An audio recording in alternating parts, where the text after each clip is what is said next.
Assalamualaikum warahmatullahi wabarakatuh. Salam sejahtera untuk kita semua. Salam Om Swastiastu, Namo Buddhaya, salam kebajikan. Kembali lagi bersama saya, Naki Rizani Musyarraf Wadah, biasa dipanggil Naki, NAQI, pakai Q, jangan pakai K. Sebagai CPNS Analis Pengelolaan Keuangan PBN Ahli Pertama pada kantor Kementerian Agama Kota Cirebon. Kali ini saya akan sedikit mereview ataupun merangkum dan juga meresum agenda 1 di hari ketiga Latsar CPNS 2025 tentang kesiapsiagaan bela negara.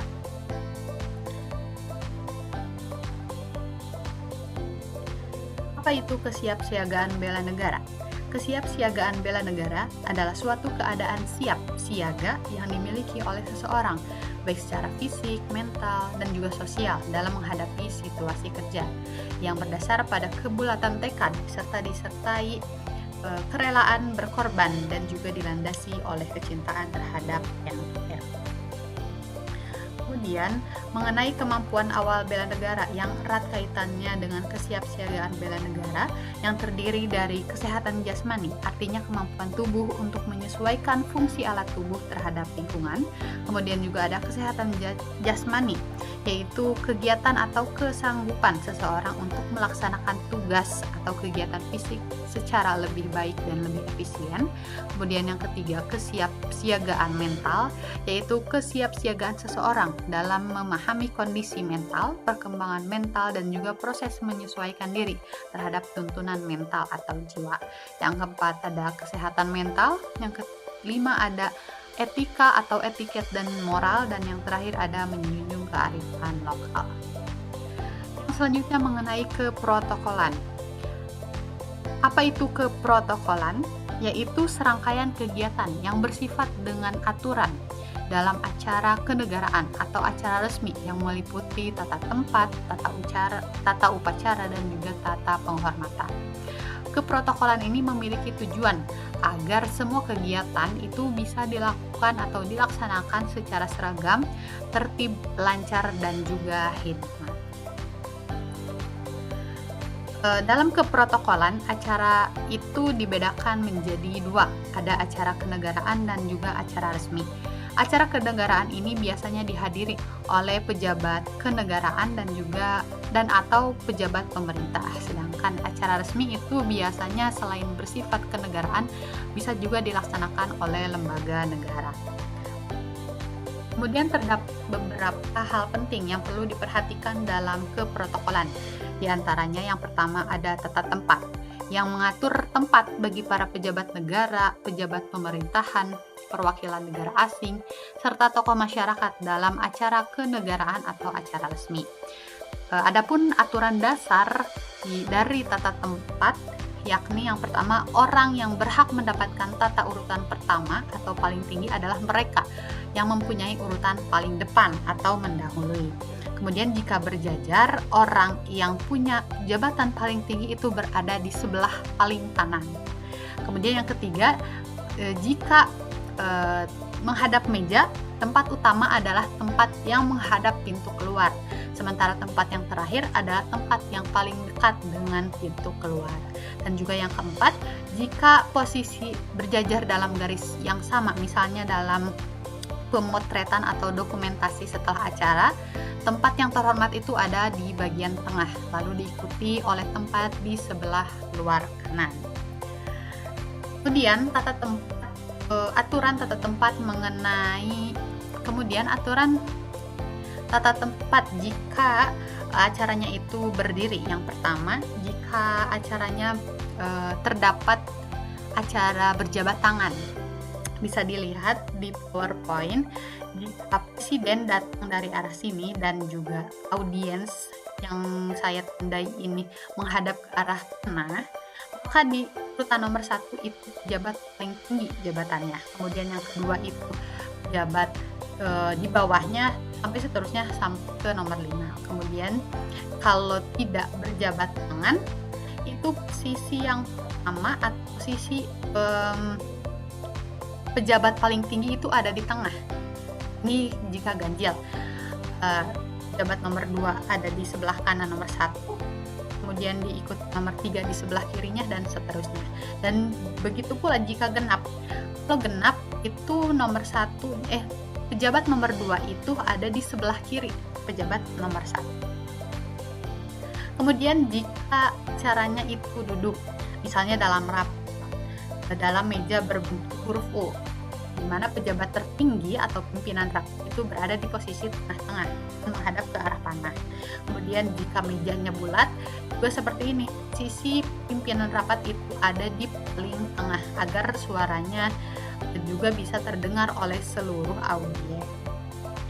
Kemudian tata tempat mengenai acara peresmian, misalnya dalam layout berhadapan, ini biasanya diselenggarakan ketika rapat DPR, bisa familiar ya, kalau di yang bertanda warna kuning itu sebagai podium, kemudian yang biru itu tombol sirine ataupun seperti itu. Kemudian dan yang tanda merah ini yang saya penahi itu meja prestasi. Biasanya pejabat tinggi itu ada di kursi utama di yang warna merah. Kemudian juga kursi belakangnya itu kursi perangkat, yang warna kuning itu kursi muspida daerah dan lain sebagainya. Kemudian kalau misalnya layout ruangannya itu satu arah, artinya terdapat panggung, layoutnya ataupun tata ruangnya seperti ini. Main seat atau kursi utama itu ada di paling tengah dan juga paling belakang dengan panggung. Itu. Kemudian yang selanjutnya mengenai tata upacara dalam keprotokolan. Menurut Undang-Undang Nomor 9 Tahun 2010 Pasal 1, tata upacara adalah aturan untuk melaksanakan upacara dalam acara kenegaraan atau acara resmi, di mana upacara ini dibedakan menjadi dua, ada upacara bendera dan bukan upacara bendera. Jika upacara bendera itu kegiatannya pada pengibaran atau penurunan bendera. Sedangkan bukan upacara bendera itu tidak ada pengibaran ataupun penurunan bendera, hanya bersifat penghormatan terhadap bendera ataupun bersifat mendengarkan lagu Indonesia Raya. Kemudian yang selanjutnya mengenai etika dan juga etiket. Yang pertama, etiket kerapihan dan tata cara berpakaian. Bisa dilihat bahwa pakaian formal yang biasanya dilakukan di acara-acara resmi yaitu memakai jas untuk laki-laki dengan sepatu sekolah. Kemudian kalau dress code-nya itu batik, diiringi dengan celananya celana bahan, tidak memakai celana jeans dan juga tidak menggunakan sepatu jahit.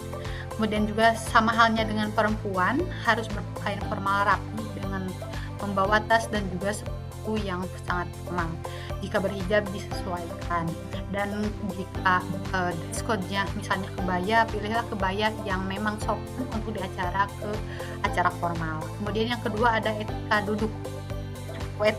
duduk.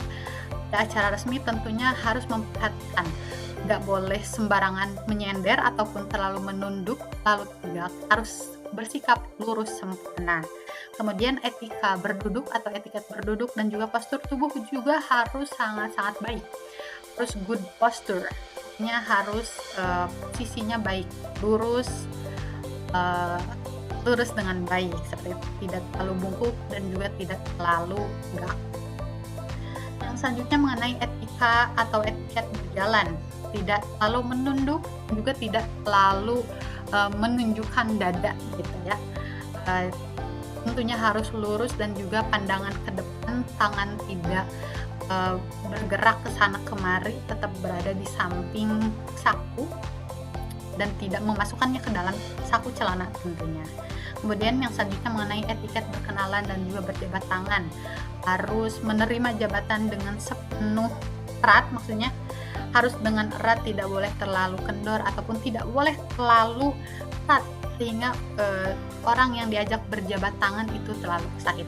Kemudian juga etiket jamuan dan pemotretan formal. Dalam pemotretan formal haruslah diiringi, maksudnya gayanya tidak boleh sembarangan, tidak boleh menunjukkan gestur yang dilarang, harus bersifat formal. Kemudian materi selanjutnya mengenai kewaspadaan dini, yaitu kemampuan yang dikembangkan untuk mendukung penyelenggaraan pertahanan secara optimal, di mana kewaspadaan dini ini merupakan satu hal yang sangat penting untuk dilakukan oleh seluruh elemen masyarakat dalam mewujudkan sikap bela negara. Yang selanjutnya mengenai peraturan baris berbaris. Baris berbaris adalah suatu wujud latihan fisik yang diperlukan untuk menanamkan kebiasaan dalam tata cara kehidupan yang diarahkan kepada terbentuknya suatu perwatakan tertentu, di mana dalam dasar baris berbaris itu ada sikap siap sempurna dengan posisi tubuh yang sangat baik, tegak, dan juga tangan mengepal di samping garis celana. Kemudian juga hadap kiri, hadap kanan, istirahat di tempat, kemudian juga hormat kepada bendera, hormat kepada pimpinan, dan lain sebagainya. Itu ada di aturan baris berbaris. Sekian pemaparan resum ataupun ringkasan materi dari saya. Semoga bermanfaat.